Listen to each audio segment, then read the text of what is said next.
नींद अपनी खोकर जगाया हमको, आंसू अपने गिराकर हंसाया हमको।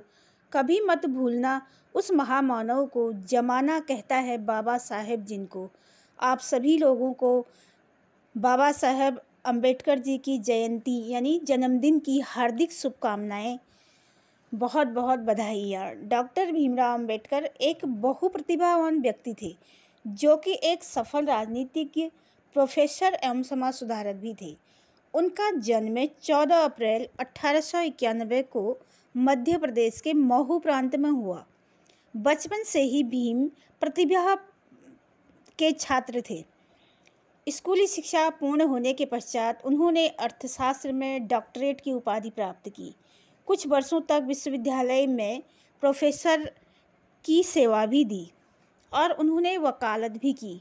ब्रिटिश शासन के दौरान उन्होंने भारत की आज़ादी में अपना योगदान दिया और स्वतंत्रता की लड़ाई में प्रचार प्रसार कार्य, जनता के राजनीतिक अधिकारों की आवाज़ उठाने और दलित वर्ग का समाज में हो रहे शोषण, उन्होंने भेदभाव से मुक्ति दिलाने में प्रमुख योगदान दिया।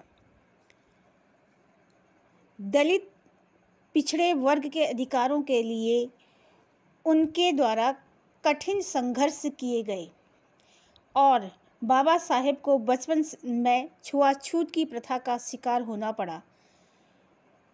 वे चाहते थे जो यातनाएं उन्होंने सही हैं वह और न सहे।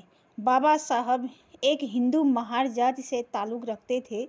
समाज में यह निम्न जाति होने की वजह से उन्हें कम उम्र में कई सामाजिक प्रतिरोधों का सामना करना पड़ा।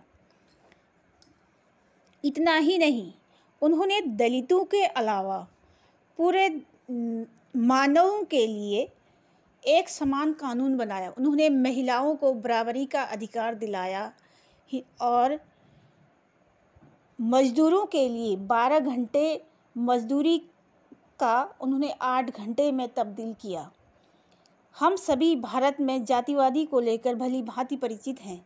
21वीं शताब्दी में भी आज जातिवादी पूरी तरीके से खत्म नहीं हुआ है, लेकिन यह स्थिति 1930-40 के दशक में और भी गंभीर थी, जहां पर दलितों, पिछड़े वर्गों, उच्च वर्ग के बीच का जो अंतर था वह साफ देखने को मिलता था। समानता की बात विचार दूर दूर तक नहीं देखने को मिलते। उच्च वर्ग के लोग जो स्वयं को ऊंची जाति का मानते थे, उन्हें राज दरबार में या कहीं महत्वपूर्ण सामाजिक सेवा का कार्य दिया जाता था। वहीं निम्न वर्ग के लोगों को लोगों के कपड़े धोना, टॉयलेट साफ करना ऐसे कार्य सौंपे जाते थे। दलितों को सवर्ण के साथ बैठने का अधिकार नहीं था और पानी पीने को ही मनाही थी। ऐसे में इसे रोकने के लिए एक कानून बनाना बेहद ज़रूरी हो चुका था। तो ऐसे ही समय में बाबा भीमराव अंबेडकर जी दलित एवं पिछड़े वर्गों के लिए एक फरिश्ते के रूप में आए। उन्होंने देश में छुआछूत की भावना का विरोध किया। बाबा साहब मानते थे छुआछूत गुलामी से भी बदतर है। स्वयं गांधी जी भी छुआछूत के कड़े विरोधी थे। वे इसे रोकना चाहते थे। आज़ादी से पूर्व बाबा साहब मन ही मन ठान चुके थे कि आज़ादी के पश्चात भारत में लोकतंत्र स्थापित होगा, जहां पर लोग बिना छुआछूत, जाति, धर्म इत्यादि के भेदभाव के बगैर सभी लोग समान रूप से जीवन जिएंगे। 1947 में जब हमारा देश आज़ाद हुआ तो इसके पश्चात भारत में के प्रशासनिक, राजनीतिक, सामाजिक व्यवस्था सुचारू रूप से चले और देश के सभी लोगों को उनका समान अधिकार मिले। इसके लिए देश में संविधान की स्थापना की गई। इस संविधान में सरकार जनता को दिए जाने वाले अधिकारों की व्याख्या की गई। संविधान के नाम से बड़ी सूझबूझ के साथ बनाया गया। इसमें लिखित नियमों, कानूनों के अनुरूप ही देश को चलाया जाता है। भारत का संविधान देश के नागरिकों को, सभी वर्ग जाति लोगों को समान बनाता है। संविधान में किसी व्यक्ति को किसी भी तरीके से नीच ऊंच नहीं माना गया है। यह सभी अधिकार सभी को समान रूप से दिए गए। लंबे समय से दलित अपने ऊपर हो रहे शोषण से परेशान थे, अतः संविधान में ऐसे नियम कानून लाए जिनसे दलितों को भी समाज में बराबरी का हक मिले।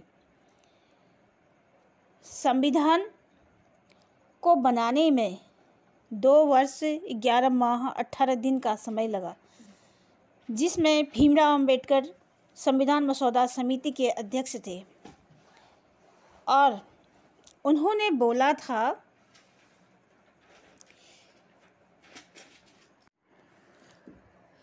शिक्षित बनो, संगठित रहो और संघर्ष करो।